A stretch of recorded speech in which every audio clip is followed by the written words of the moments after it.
Level sang tubig sa Moroboro Dam manubo pa apang monitoring sini nagapadayon.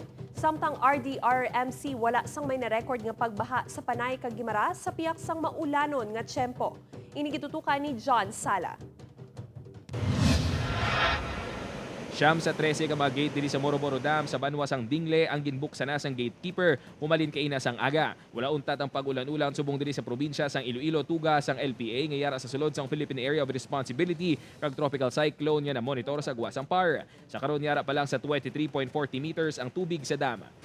Suno sa gatekeeper diri sa Moroboro Dam sa Banwasang Dingle, Iloilo, manubo pa subong ang level sang tubig diri sa dam kag wala pa sang dapat kabalakan ang mga pumuluyo ilabi na ang yara sa mga low-lying areas.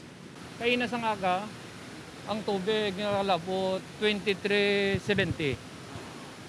Pero pag abot sang alas 10, matamat na siya na buhin. Apang pagklaro ni Pasko, hugot sa gihapon ng ilang monitoring bagod wala sang untat ang pag-ulan-ulan sa karon.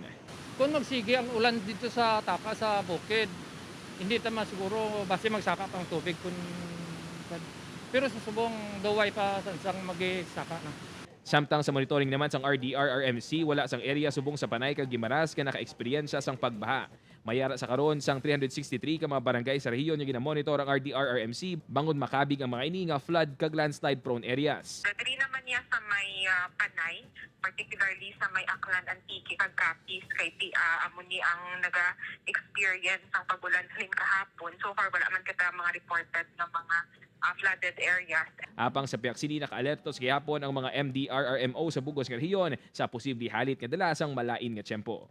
Upod kay Silito Duque, John Sala, Buona, Western Visayas.